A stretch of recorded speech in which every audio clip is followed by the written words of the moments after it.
नमस्कार। आप सभी का स्वागत करता हूं हमारे जो ब्रिज कोर्स के अध्यक्ष हैं सुरेंद्र राणा जी के यूट्यूब चैनल में।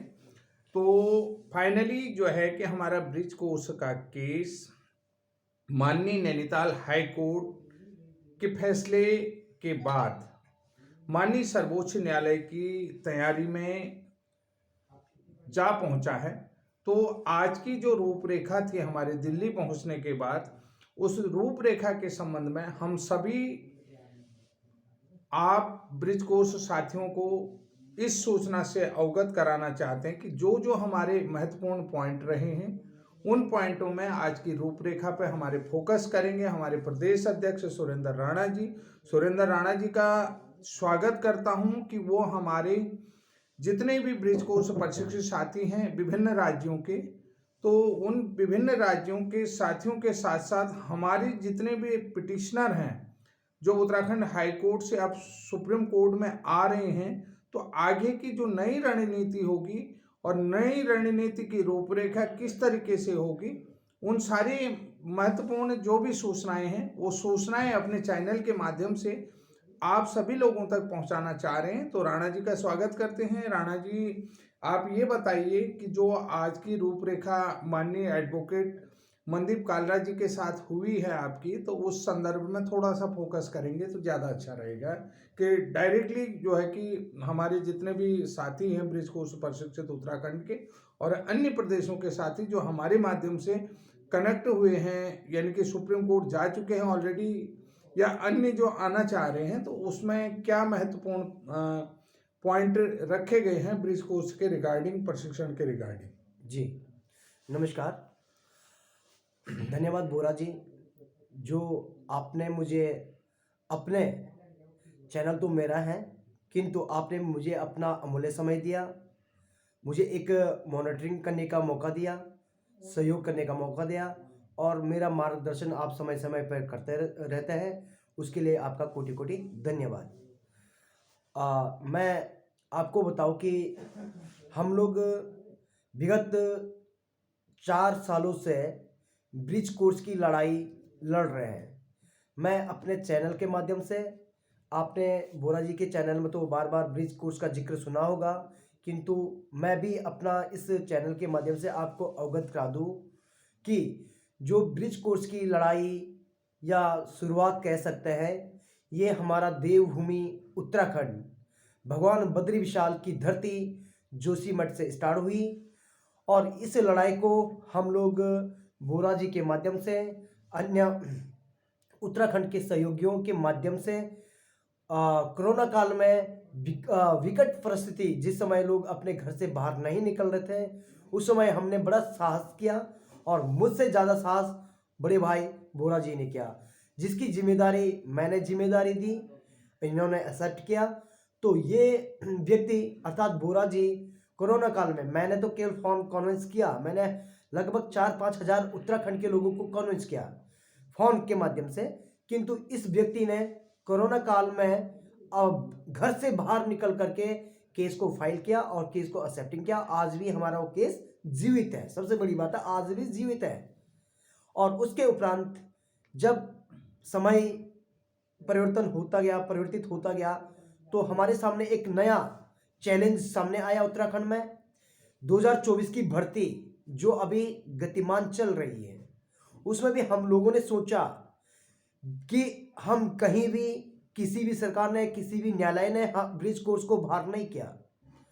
हमने एक मुहिम और चलाई, हमने अन्य राज्यों को भी संदेश दिया बोरा जी के चैनल के माध्यम से। यहाँ पर थोड़ा सा आप लोगों को ध्यान देना पड़ेगा कि राणा जी बता रहे हैं कि ब्रिज कोर्स को किसी भी न्यायालय से बाहर नहीं किया गया, ये महत्वपूर्ण पॉइंट है जी।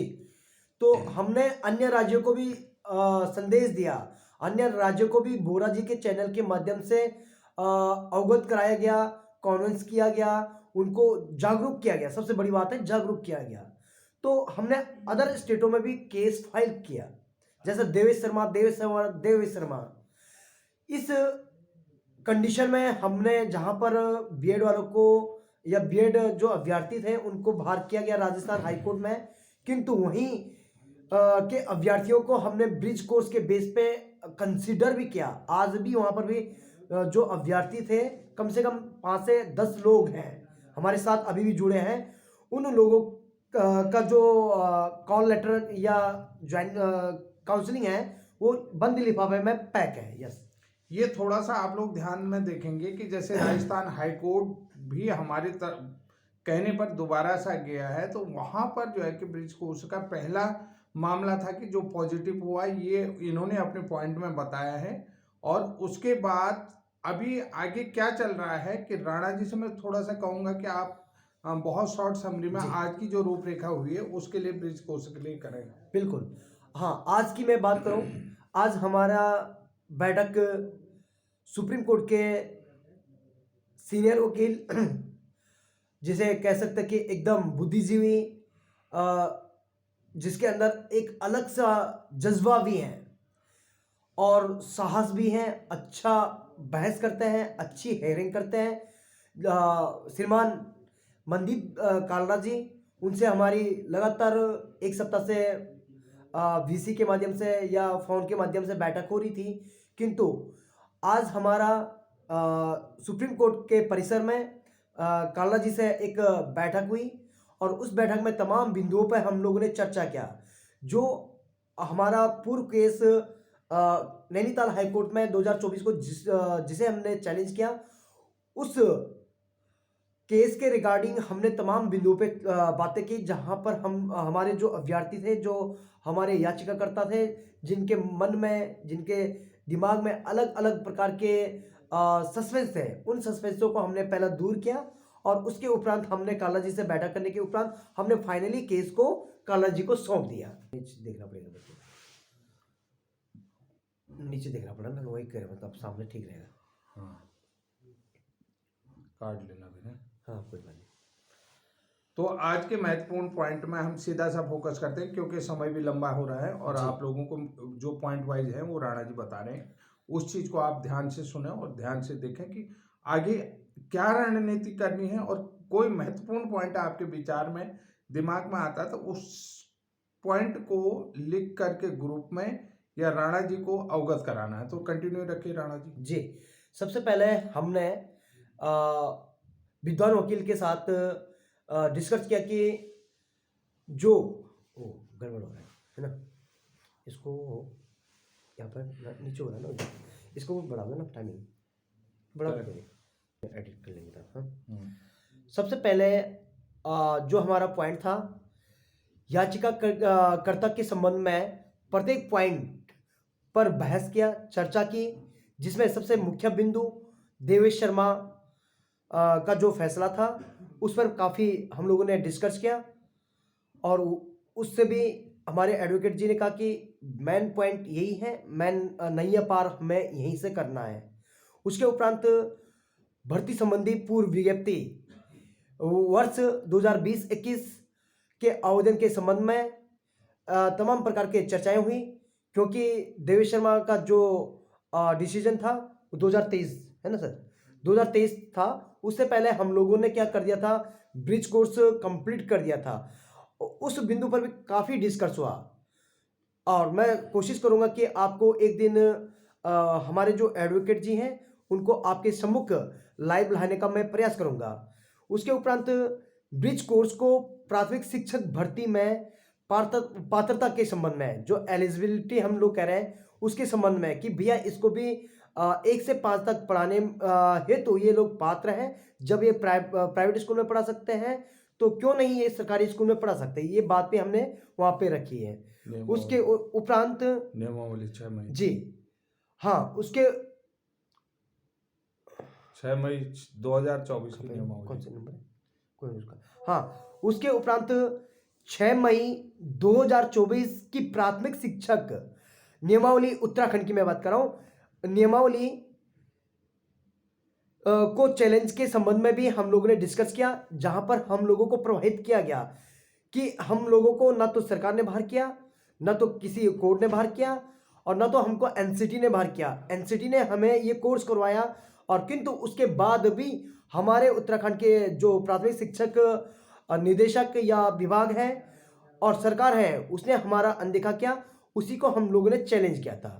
पांचवा पॉइंट हमारा है हाई कोर्ट और सुप्रीम कोर्ट में ब्रिज कोर्स से संबंधित जितनी भी विचाराधीन याचिकाएं हैं उस पर भी काफी डिस्कस हुआ, चाहे वो हिमाचल प्रदेश का केस हो, चाहे वो आपका राजस्थान का केस हो, चाहे हमारा उत्तराखंड का 2020-21 का केस हो, इस पर भी हमारी काफी डिस्कस हुआ और तमाम प्रकार के हम जितने भी बिंदु थे वो हमने अपने एडवोकेट जी को बताया।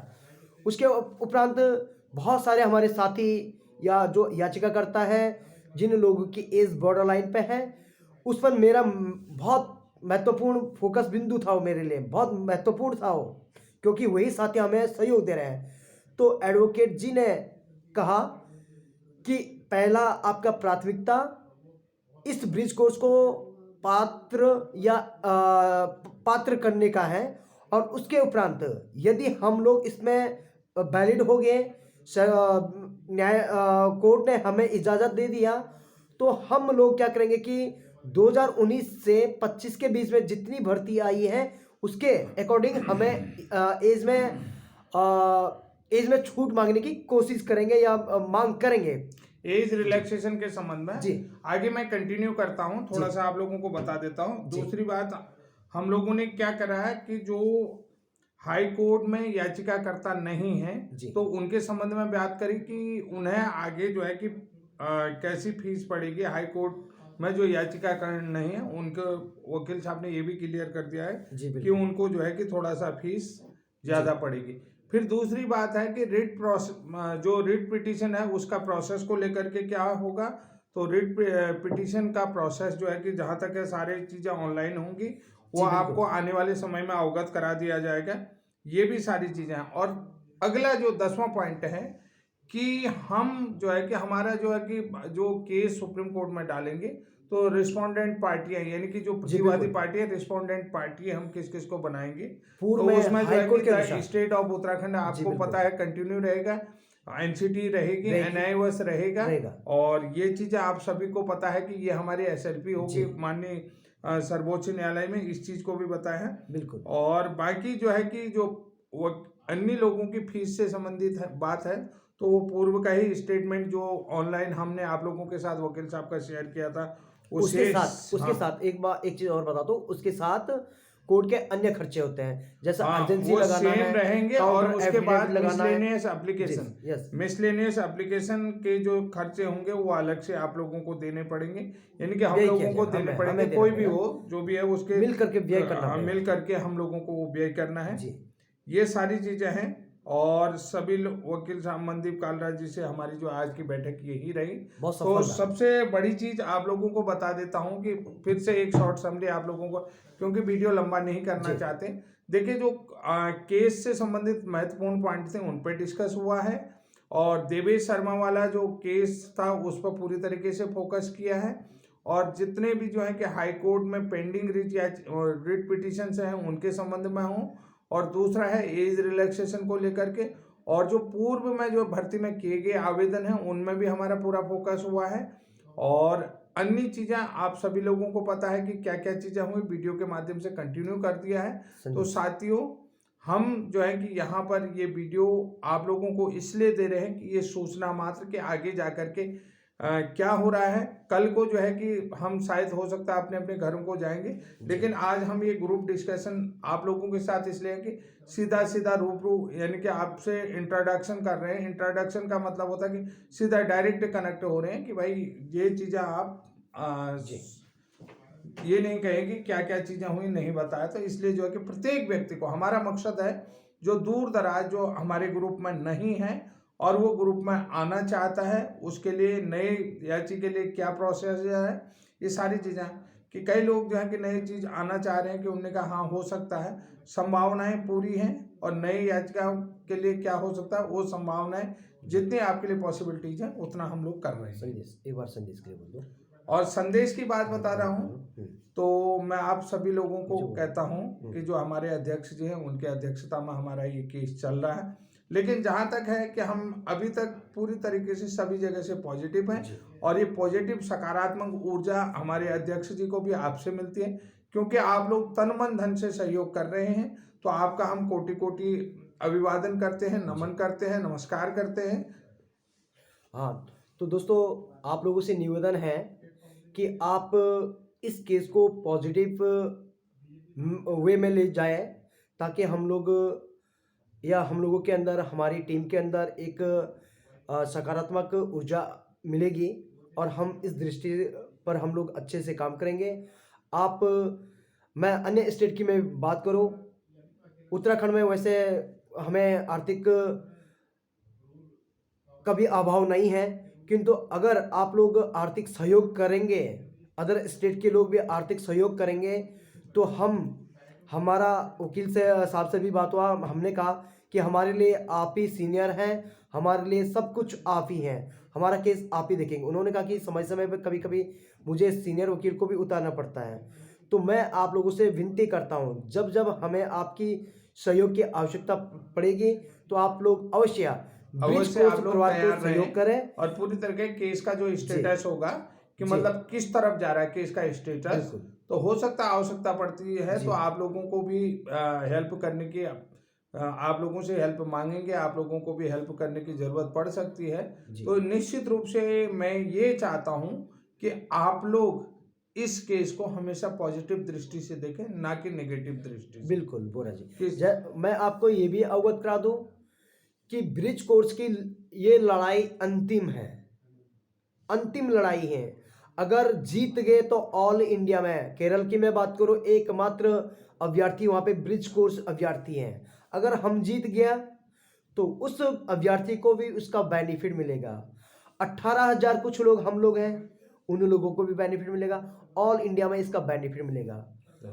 तो दोस्तों इसलिए मैं आप लोगों से निवेदन करता हूं कि हमें मिलजुल करके इस लड़ाई को लड़ना है, और ज़्यादा उसके लिए आपका जी, सहयोग बहुत उसके प्रार्थनीय लिए है, बिल्कुल प्रार्थनीय। उसके लिए आपका बहुत बहुत धन्यवाद करते हैं। जी। मिलते हैं हम नेक्स्ट वीडियो नमस्कार। में, तब तक के लिए जय हिंद, जय हिंद, जय जय उत्तराखंड। उत्तराखंड, नमस्कार।